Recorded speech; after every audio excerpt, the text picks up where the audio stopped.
Yo, this is your boy Treasure Million once again. So if you know you have not subscribed to my YouTube channel, this is time for you to do that. There are a lot to talk about, there are a lot to watch, there are a lot to listen about.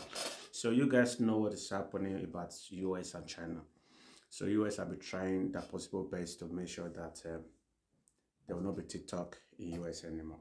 So in the matter of fact, Donald Trump have said it now that they want to buy TikTok away from China. So if China don't want to sell it for them, they're going to stop TikTok in US. You guys know how many million of people in US that's using TikTok at the moment.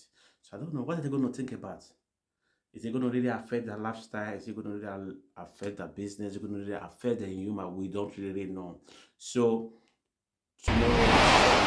some breaking news for you on TikTok, and the US Supreme Court has ruled that it will be banned from Sunday. The court's ruled there. That was following TikTok's challenge to a law that would force the sale or ban of the app in the United States. It means the court has essentially upheld the law banning TikTok. It's going to come into force from Sunday if it's not sold by its Chinese parent company to a US company.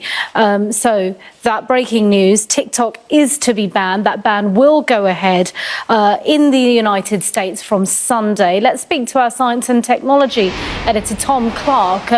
Tom, this has potential huge ramifications, not least for people who use any other knock-on effects of this ban.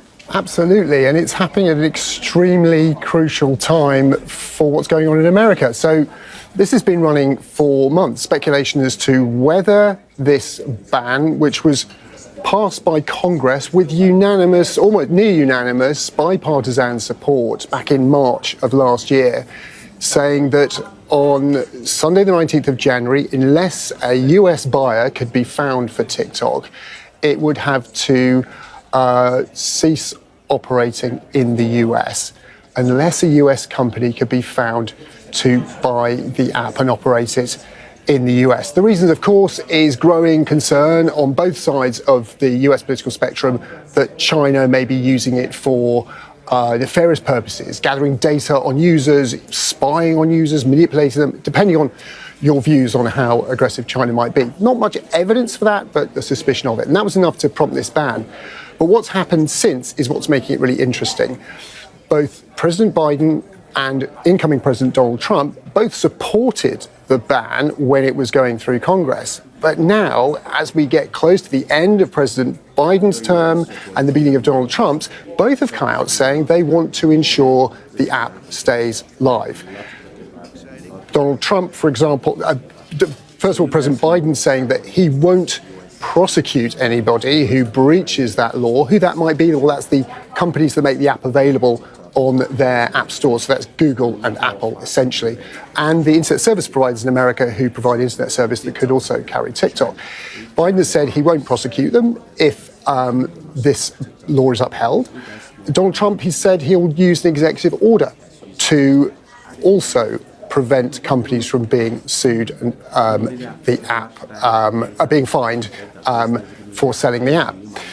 But that doesn't necessarily tell us very much more about what's going to happen on Sunday. ByteDance, the Chinese owner of TikTok, has said if the law is upheld, the ban comes into place, which now with the Supreme Court decision, it will, that they will go dark. They will switch off the app in America, and the 170 million users of it will wake up on Sunday morning to find a message on their screen saying that their TikTok is no longer available.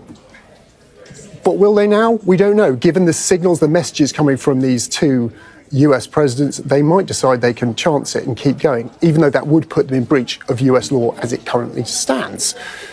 Also, those app stores may not choose to do the president's bidding either. That would mean going against an act of Congress, which their legal advisors would certainly urge them not to do. It would also give Donald Trump significant leverage over those companies, which they might not want to be giving up just at this stage. So essentially, to sum that all up, it's a really confusing picture. This decision has been made. The ban will, by law, come into force on Sunday. But will it?